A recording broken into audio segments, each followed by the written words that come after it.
পাকিস্তানে বিয়ে করতে চেয়েছিলেন জ্যোতি মালহোত্রা। এর জন্য পাকিস্তানি গুপ্তচর সংস্থা আইএসআই হ্যান্ডলারের কাছে সাহায্যও চেয়েছিলেন তিনি। পাকিস্তানের হয়ে গুপ্তচর বৃত্তির অভিযোগে ধৃত জ্যোতির হোয়াটসঅ্যাপ চ্যাট ঘেঁটে এমনই তথ্য মিলেছে বলে খবর তদন্তকারীদের একটি সূত্রে। পুলিশের ওই সূত্রের দাবি, আলী হাসান নামে এক যুবকের সঙ্গে হোয়াটসঅ্যাপে প্রায়ই কথা বলতেন জ্যোতি। এই আলী আইএসআই এর গুপ্তচর বলে দাবি তদন্তকারীদের সূত্রে। ওই সূত্রের বক্তব্য, দুজনের মধ্যে অনেক কথা হতো।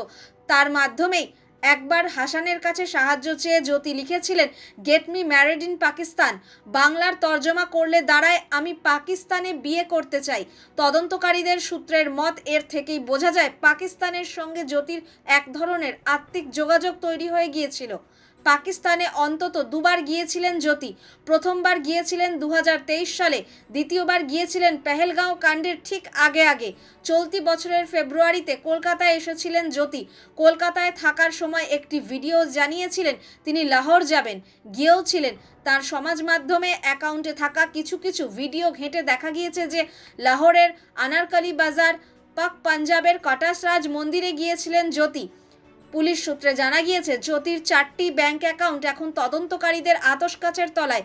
দুবাই থেকে টাকা পয়সার লেনদেন হয়েছে ওই অ্যাকাউন্টগুলিতে। কারা কেন জ্যোতিকে টাকা পাঠিয়েছেন, তার সঙ্গে পাক গুপ্তচরদের কোনো যোগাযোগ রয়েছে কিনা, তাই এখন খতিয়ে দেখা হচ্ছে।